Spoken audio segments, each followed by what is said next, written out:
Hello दोस्तों, welcome to CSC Jnanpith. तो शुरू करते हैं अपनी headline of the day series को, जो है आज 25 जुलाई की। 25 जुलाई में क्या क्या हेडलाइंस है, क्या क्या न्यूज़ है, उसको देखते हैं। तो जैसा कि हम लोगों को पता है कि कल ब्रिटेन और भारत के बीच एफटीए हो गया, तो उसी में काफ़ी ज़्यादा न्यूज़ थी ब्रिटेन भारत के ऊपर कि क्या हर पक्ष की थी। जो डाक किस व्यापार में क्या फ़ायदा होगा, कृषि के लिए क्या होगा, उद्योग के लिए क्या होगा, सेवा सेक्टर के लिए क्या होगा। तो उसमें थी। अभी उसमें कोई स्पेसिफिक आर्टिकल नहीं आया है, उसमें डेट कुछ बताया गया, तो उसके लिए मैं पीआईबी की कटिंग ले आया हूँ। बाकी अभी देखते हैं। ये पीआईबी का है। और ये चीन के साथ एक चर्चा चल रही थी। जो चीन ब्रह्मपुत्र नदी में डैम बना रहा है ना, विश्व का सबसे बड़ा बिजली उत्पादन का डैम बना रहा है, तो उसके क्या इफेक्ट होंगे और भारत को क्या करना चाहिए, उसके ऊपर है। और एक ये चुनाव आयोग का मामला जो चल रहा है। और कई सारी न्यूज नेशनल की चल रही है, जैसे उपराष्ट्रपति का मामला चल रहा है।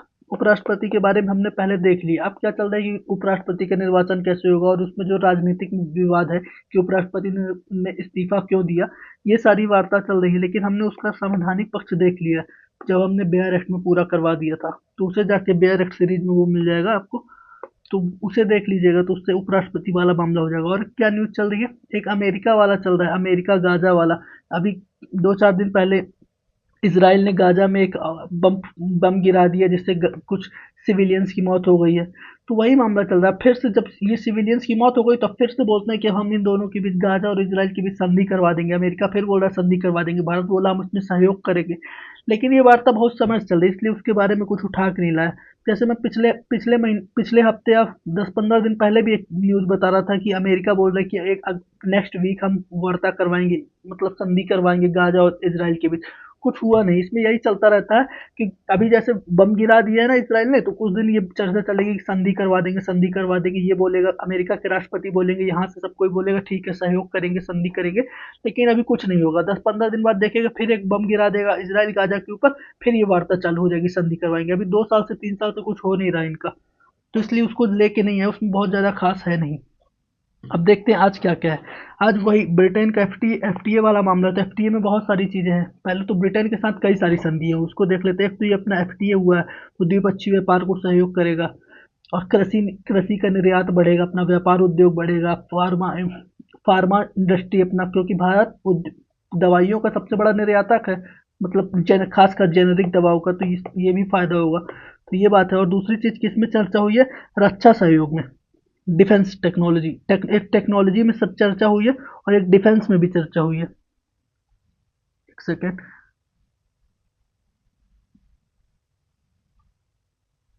ये रक्षा उत्पादों के लिए, डिफेंस टेक्नोलॉजी के ऊपर, कि रक्षा उत्पादों में एक दूसरे के सहयोग करना। ये और दूसरा है टेक्नोलॉजी के ऊपर, तो वो तो ठीक है। मतलब आर एन डी बढ़ाना, आर एन डी में सहयोग करना, जैव प्रौद्योगिकी और आईटीसी, इंफॉर्मेशन टेक्नोलॉजी, ये सब में सहयोग करना। शिक्षा के लिए चर्चा हुई, जो ब्रिटेन की कुछ यूनिवर्सिटी अब भारत में आके अपना विश्वविद्यालय खोलेंगी, जैसे ये साउथ एम ये कॉलेज विश्वविद्यालय है। और ये भारतीय जो प्रवासी रहते हैं उनको वो सोशल सिक्योरिटी देने की बात हुई है, कि ब्रिटेन में कुछ दिन भारतों को कुछ भारत वालों को कुछ नहीं करना पड़ेगा, ब्रिटेन उसमें कुछ छूट दे रहा है। और ये विश्व में जो संघर्ष चल रहे हैं, रूस यूक्रेन, पश्चिम एशिया, वही मतलब गाजा इसराइल वाला, ये सब के बीच चर्चा हुई है। आतंकवाद आतंकवाद के लिए चर्चा हुई कि मतलब ब्रिटेन ने कहा है कि हम भारत का सहयोग करेंगे आतंकवाद रोकने में, और खासकर सीमा पार आतंकवाद, कट्टरपंथ को उसमें द्विपक्षीय सहयोग करने की बात कही गई है। तो ये कुछ चर्चाएं हुई हैं। इसमें कुछ एक सबसे इम्पोर्टेंट है विजन 2035। इसमें क्या है कि भारत और ब्रिटेन के बीच जो संबंध होंगे, उसमें जो 10 वर्ष का विजन है वो बताया गया है, विजन 2035। अभी ये डॉक्यूमेंट नहीं है, उसमें अभी अभी 2-4 दिन में इसमें काफी आर्टिकल्स आएंगे, तो उसको देखते रहेंगे। बाकी विजन डॉक्यूमेंट में क्या है, इसी चीज के बारे में बताया गया है। आर एन डी के लिए, नवाचार के लिए, शिक्षा के लिए, जलवायु परिवर्तन के लिए, स्वास्थ्य के लिए, रक्षा सहयोग भी होगा। ये रक्षा सहयोग के लिए ये सारी चीजों का जो एक कॉम्प्रिहेंसिव है ना, कि हमें कैसे कैसे कर रहा है, हमारा कितना टारगेट है, व्यापार कितना बढ़ाना है, रक्षा सहयोग कितना बढ़ाना है, और स्वस्थ स्वस्थ अवसंरचना कैसे बनानी है, और कितने विश्वविद्यालय भारत में खोलेंगे ब्रिटेन के, ये सारी चीजों का एक लेखा जोखा उसने विजन डॉक्यूमेंट कर दिया है कि 10 वर्ष में हम ऐसा ऐसा करेंगे। बाकी चर्चाएं यही सब की गई हैं। अब देखते हैं क्या, एफटीए एफटीए तो एफटीए के बारे में क्या है। इसमें 99% गुड्स को जीरो शून्य शुल्क में पहुंचाया जाएगा, जिसमें 100% गुड्स होंगे, मतलब तो 99% गुड्स होंगे, उसका 100% मतलब पूरी गुड्स, ये 99% की सभी वस्तुओं को ब्रिटेन में शून्य जीरो टैरिफ में पहुंचाया जाएगा, ये याद रखिएगा। और ये सेवा क्षेत्र में भी है, सेवा क्षेत्रों को भी कुछ बेनिफिट्स होंगे, ये सर्विस सेक्टर के लिए भी है। इसमें क्या होगा, जो भारत से बहुत सारे शिक्षक या पेशेवर जाते हैं सर्विस सेक्टर, सर्विस इकोनॉमी को बढ़ावा देने ब्रिटेन में, उनको बेनिफिट होगा। और जो सोशल सो, क्या ये यहाँ पर सोशल सिक्योरिटी जो होती है ना, उसका जो भारत के प्रवासी लोग रहते हैं, उनको सोशल सिक्योरिटी का बेनिफिट होगा। और भारत में किस किस वस्तुओं का निर्यात होगा, निर्यात को बढ़ावा मिलेगा, कपड़ा उद्योग, चमड़ा उद्योग, जूते, रत्नाभूषण, समुद्री उत्पाद। और ब्रिटेन के कौन कौन से उत्पाद आएंगे, कार, शराबे, इसके बारे में पूरा डिटेल है, ये यहाँ पे दिया। ब्रिटेन से कार शराबें सस्ती हो जाएंगी, इसमें यहाँ पे डेटा दिया है कि जो पहले 110% टैरिफ लगता था, वो अब 10% में आ जाएगा। और यहाँ पे कुछ चीज़ें डेटा दिया है कि भारत में जो ये सारे उत्पाद हैं, फूड, प्रोसेस्ड फूड में 70% पहले लगता था सर ड्यूटी, अब वो जाके 0% हो जाएगा। तो हमारा कितना तेज निर्यात बढ़ेगा, इसके बारे में। निर्यात के टारगेट 2030 तक हमें 2 गुना करना है। अभी लगभग 45 से 50 बिलियन डॉलर के आसपास हम एक्सपोर्ट करते हैं ब्रिटेन में, मतलब ट्रेड है हमारा, सॉरी निर्यात नहीं करते, ट्रेड है, क्योंकि निर्यात तो हम 34-34 डॉलर के आसपास, 34 बिलियन डॉलर के आसपास करते हैं। ट्रेड हमारा 45 बिलियन डॉलर के आसपास। तो हमें 2030 तक इसको 90 बिलियन डॉलर के आसपास जस्ट डबल करना है। देखिए हाँ, मौजूदा है 56 बिलियन डॉलर, तो लगभग 100 बिलियन डॉलर के आसपास करना है, ये मान के चलिए। इसमें सेवा सेक्टर और वो दोनों चीज शामिल है। और ये व्यापार है, निर्यात की बात नहीं है, निर्यात तो हम कम करते हैं, ये व्यापार, व्यापार मतलब दोनों देशों का जो होता है। और ये सारे प्रोडक्ट्स में छूट मिल जाएगी। ये अभी जैसे टेक्सटाइल में 12% लगता है, अब जीरो हो जाएगा। कॉफ़ी, चाय कॉफ़ी में 10% लगता है, अब जीरो हो जाएगा। तो इससे क्या फ़ायदा होगा, जो हमारा टेक्सटाइल है ना, जो पाकिस्तान और बांग्लादेश से ब्रिटेन में टेक्सटाइल बेचा जाता है, उससे हमारा सस्ता हो जाएगा। तो हमें टेक्सटाइल में काफ़ी ज़्यादा फ़ायदा होगा, टेक्सटाइल निर्यात में। और ये क्या था, ये उसी के बारे में, ये इसी के बारे में लिखा है, एफटीए के बारे में ये। और इसमें एक चीज़, यहाँ पे एक चीज़ और अच्छी बताई गई है, इन्होंने बताया। बाकी इसमें वही लिखा है कौन कौन से उत्पाद को फायदा होगा, सेवा सेवा सेक्टर को किस कैसे फायदा होगा, जो ब्रिटेन में पेशेवर रहते हैं उनको, संगीतकार, ये सब हमारे सेवा सेक्टर में आते हैं। और ये शुल्क मुक्त क्या, ये सब प्रोडक्ट को मतलब सॉरी, ये सब प्रोडक्ट जो है, चमड़ा, समुद्री उत्पाद, जूते, खिलौने, जिसकी बारे अभी हम बात कर रहे हैं ऊपर, वो शून्य टैरिफ हो जाएगा, जीरो टैरिफ लगेगा। कितने परसेंट, यही सब बताया गया, 99%। जो हमने यहाँ पे बात कर ली ना, उसका यहाँ पे थोड़ा समरी लिखा हुआ।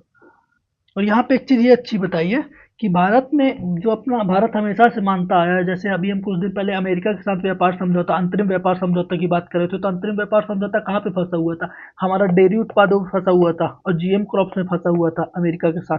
तो भारत ने यहाँ पे भी किया कि हम अपने जीएम क्रॉप्स को, मतलब डेयरी उत्पाद को हम इम्पोर्ट नहीं करेंगे। मतलब ब्रिटेन के डेयरी उत्पाद के लिए हम कोई टैरिफ छूट नहीं दिए, और सब चीज़ों के लिए छूट दिए, डेयरी उत्पाद को हमने छूट नहीं दी है। तो मतलब हम अपने इंटरेस्ट को जानते हैं, अपने हित को ध्यान में रख के एफटीए किए है, ये अच्छी बात है। सॉरी, ये देखिए, डेयरी प्रोडक्ट्स, खाद्य तेल और सेब का आयात बाहर रखा जाएगा। इसमें 3 चीज शामिल है, खाद्य प्रोडक्ट्स, डेयरी, सेब, खाद्य तेल, डेयरी उत्पाद और सेब, ये तीनों को बाहर रखा गया, ये याद रखना। क्योंकि सारे फूड्स को, प्रोसेस्ड फूड ये सब तो शामिल किया है, लेकिन ये 3 अपवाद है, इनको थोड़ा याद रखिएगा। बस यही था ब्रिटेन के साथ मेन मेन। और अभी 2-3 दिन में इसके ऊपर और भी अच्छे अच्छे आर्टिकल्स आएंगे, तो उसको देखेंगे। ये इसी के बारे में बताया गया जो हमने बता दिया। ये केवल आतंकवाद के ऊपर है, ये वाले पॉइंट के ऊपर है, जिसमें दोनों सॉरी, जिसमें भारत और ब्रिटेन सहमत हो गए द्विपक्षीय सहयोग, आतंकवाद और सीमा पार आतंकवाद के खिलाफ कार्रवाई करने के लिए। जिसमें अगर ब्रिटेन का साथ हमारा यहाँ पे हो गया ना, तो इससे भारत को क्या फायदा होगा, भारत यूएन में जाके, यूएन जैसी संस्थाओं में आतंकवाद के खिलाफ मुखर रूप से बोल पाएगा, आतंकवाद की परिभाषा तय करने में सहयोग कर पाएगा। और जैसे ब्रिटेन ने, हम जो हमने विजन 2030 मतलब विजन 2035 की है ना, इससे इससे क्या होगा कि हम कई रूपों में सहयोग करने की बात कर रहे हो, तो यानी जब भारत को यूएन की परमानेंट सदस्यता की बात आएगी तो ब्रिटेन का सहयोग मिलेगा, और जब कहीं पे हमारी बात फंसेगी तो ब्रिटेन हमारे पक्ष में वीटो भी करेगा, और हमेशा करता भी रहा। ब्रिटेन ब्रिटेन भारत का सहयोग बना रहा है, करता रहा। हालांकि इसमें एक चीज बात है कि पहले जो ऐतिहासिक समय में था 1947 के बाद से, तो ब्रिटेन कुछ समय तक पाकिस्तान का पक्षधर था, भारत का पक्षधर नहीं था। इसमें यहाँ पे लिखा हुआ है, इसको पढ़ेंगे तो थोड़ा समझ आ जाएगा। इसको पूरा पढ़ लीजिएगा तो ब्रिटेन के साथ जो एफटीए हुआ है उस पर चर्चा हो जाएगी। और ये वाला में तो कुछ डेटा है, ये डेटा याद रखना है। और क्या क्या सस्ता होगा इसमें, तो ये बताया कि ब्रिटेन से आने वाला क्या क्या सस्ता होगा यहाँ पे। अब देखते हैं ये, जो हमें पता है कि ब्रह्मपुत्र नदी में चीन एक बांध बना रहा है, सब विश्व का सबसे बड़ा बिजली का बांध होगा। कहाँ पे बना रहा है, जो अरुणाचल प्रदेश है ना उससे थोड़ा सा आगे, ये यहाँ पे दिख रहा है, यहाँ पे अरुणाचल प्रदेश है अपना, ये ब्रह्मपुत्र नदी है, यहाँ कहीं पास बना रहा है, ये मान लीजिए। तो ये सब तो ठीक है, इससे चीन बोल रहा है कि चलो हम बिजली उत्पादन कर रहे हैं, पानी को नहीं रोकेंगे, ये सब तो ठीक है। इससे भारत को क्या क्या नुकसान होगा, तो भारत पे क्या खतरा हो सकता है, भारत के रोजी रोटी का खतरा हो जाएगा। रोजी रोटी का खतरा में से जैसे भारत में बहुत सारे मत्स्य उत्पादन मतलब मछलियों का उत्पादन करने वाले और बहुत सारे ये पानी मत और जो छोटे उद्योग हैं जो पानी पानी के ऊपर निर्भर रहते हैं, जो नॉर्थ ईस्ट पूरा होता है वो पानी के ऊपर ब्रह्मपुत्र नदी पे निर्भर रहता है। जो नॉर्थ ईस्ट उद्योग के जो छोटे छोटे सॉरी नॉर्थ ईस्ट के जो छोटे छोटे उद्योग है ना, वो भी ब्रह्मपुत्र नदी पे पानी के लिए निर्भर रहते हैं, तो उनको खतरा हो जाएगा। क्योंकि चीन फिर क्या कर सकता है, जब यहाँ पे बांध बना ही लिया है भारत बॉर्डर के पहले, तो यहाँ पे क्या होगा कि जब भी पानी पानी की कमी आएगी तो यहाँ पे बांध बना के पानी रोक देगा, तो यहाँ पे सूखा आ जाएगा, सूखा आ जाएगा तो फिर रोटी की कपड़ा जो यहाँ पे कृषि उत्पादन होता है वो कम हो जाएगा। और तीसरी बात क्या है कि जब यहाँ पे बांध बना रहा है तो जब पानी ज़्यादा हो जाएगा तो यहाँ पे छोड़ देगा तो बाढ़ की समस्या हो जाएगी, यहाँ पूरे में बाढ़, नॉर्थ ईस्ट में बाढ़ की समस्या हो जाएगी। तो ये बात बताई गई है इसमें। ये 60,000 मेगावाट का प्रोजेक्ट है चीन का, जिसमें कितना पैसा खर्चा कर रहा है, 167 अरब डॉलर।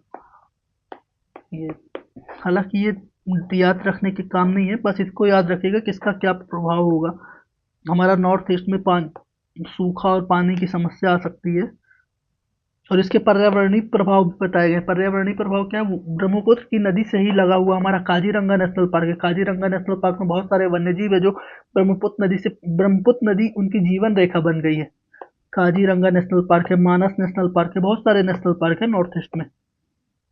तो उन पे प्रभाव पड़ेगा, हमारे वो जो वन्य जीव है उन पे प्रभाव पड़ेगा, खासकर जो विभिन्न सारी मछलियां पाई जाती हैं तो नहीं, उन पे प्रभाव पड़ेगा। ये बात कही गई, पर्यावरण पे प्रभाव पड़ेगा। और दूसरी बात, पर्यावरण पे कैसे प्रभाव पड़ेगा, जब यहाँ पे बांध बन जाएगा, एक तो हिमालय वैसे भी संवेदनशील इलाका है भूकंप के लिए, और यहाँ पे बांध बन जाएगा तो बांध बनने से जल का दबाव बढ़ेगा, तो ये एक भूकंप के लिए और संवेदनशीलता बन सकती है।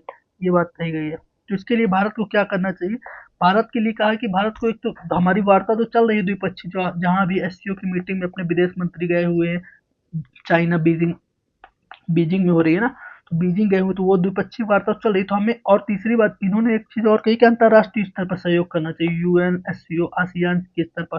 और चौथी क्या है कि हमें अपनी नीतियों में बदलाव करना चाहिए, हमें निगरानी तंत्र को बढ़ाना चाहिए। और एक बात कही गई कि जो हमारे सीमावर्ती राज्य हैं जैसे नॉर्थ ईस्ट के, वहाँ पे जनता जनता को जागरूक करना चाहिए कि अगर पानी की कमी आती है तो हमें कैसे रहना चाहिए, अगर बाढ़ आती है तो हमें कैसे सर्वाइव करना चाहिए। ये सारी चीज़ों के बारे में बताया गया है। इसका जो प्रभाव होगा उसके बारे में इसको एक बार देख लीजिएगा, बाकी मेन मेन पॉइंट बता दिया गया है। और एक ये आर्टिकल बढ़िया है। ये आर्टिकल क्यों बढ़िया है, जो चुनाव आयोग का मामला चल रहा है, स्पेशल इंटेंसिव रिवीजन बिहार में करा रहे हैं, फिर चुनाव आयोग के ऊपर काफ़ी विपक्ष सवाल कर रहा है कि चुनाव आयोग ये सही नहीं कर रहा है, अभी इस टाइम पे नहीं करना चाहिए सब। और सुप्रीम कोर्ट ने भी कहा कि हाँ अभी टाइम का थोड़ा क्राइसिस है। और फिर कल अभी जो मुख्य निर्वाचन आयोग है उन्होंने कहा कि क्या उन्होंने एक सवाल उठाया, क्या इन्होंने ये कहा है कि जो मुख्य निर्वाचन आयोग है, क्या मर चुके मतदाताओं और पलायन कर चुके वोटरों को मतदाता सूची में शामिल शामिल मतदाताओं और फर्जी या विदेशी मतदाताओं के नाम पर फर्जी वोट डालने का रास्ता तैयार करना चाहिए। इन्होंने बोला कि क्या हम हमें ये हटाने, जैसे उनके ऊपर विपक्ष ने सवाल उठाए कि क्या, तो इन्होंने बोला क्या फर्जी मतदाताओं को वोट देने का अधिकार दे दिया जाना चाहिए। तो ठीक है, ये बात तो हो गई। तो अब ये सर को क्या है, ये सर जो आर्टिकल लिखे उन्होंने बोला कि चुनाव आयोग को ऐसा नहीं करना चाहिए। चुनाव आयोग को ऐसा क्यों नहीं करना चाहिए? क्योंकि चुनाव आयोग पे जो सवाल लग रहे हैं कुछ हद तक सही हो सकते हैं। क्यों सही हो सकते हैं उसके कुछ कारण बताएं। जैसे इन्होंने बोला कि जो स्पेशल इंटेंसिव रिवीजन है जिसमें चुनाव आयोग कह रहा है, ये यहाँ पे लिखा है,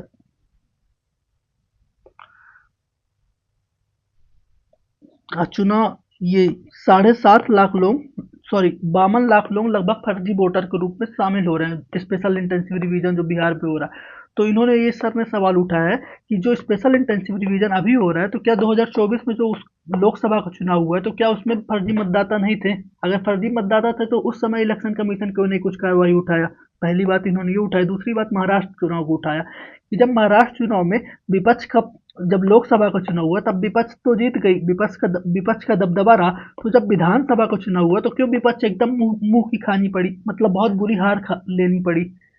और इन्होंने एक जवाब दिया कि जो महाराष्ट्र लोकसभा का चुनाव विधानसभा चुनाव के बीच में लगभग 50 से 60 लाख लोग को, ये 40 से 50 लाख मतदाताएं जोड़े गए थे। तो इनका जो ये मतदाता जोड़े गए थे तो इनकी मतदाता सूची तो पब्लिश करना चाहिए, क्योंकि दोनों चुनाव के बीच में हुआ है।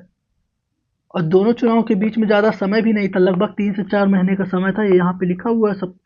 तो इन्होंने भी कुछ सवाल उठाए और फिर इन्होंने ये भी बोला कि चलो हाँ, जो अभी स्पेशल इंटेंसिव रिवीजन हो रहा है वो सही बात है, लेकिन चुनाव आयोग को इसका समय देखना चाहिए क्योंकि अभी बहुत सारी गड़बड़ियाँ होंगी। जैसे हमने पहले ही बात की थी, अगर जो अभी किसी व्यक्ति का कोई व्यक्ति डॉक्यूमेंट नहीं ला पा रहा है तो उसको तो इन्होंने हटा दिया मतदाता सूची से, तो उसको फिर पुनर्निरीक्षण का समय मिलना चाहिए, नेचुरल जस्टिस होना चाहिए उसके साथ, कि उसको बोलने का मौका दिया जाना चाहिए, जब तक वो डॉक्यूमेंट खोजने का मौका दिया जाना चाहिए। तो ये सब हो पाएगा कि नहीं हो पाएगा, फिर इन्होंने ये बुक बात की है।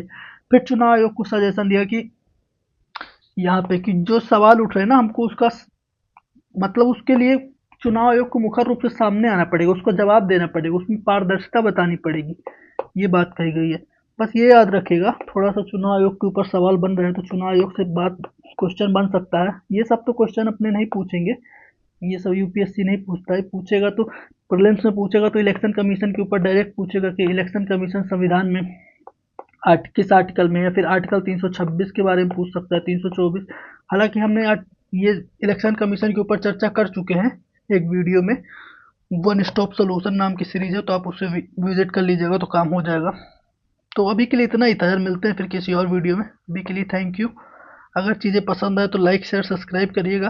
पीडीएफ के लिए ये ज्वाइन कर लीजिए, से स्कैन करके, या फिर ये ज्ञानपीठ _CSE। तो मिलते हैं फिर।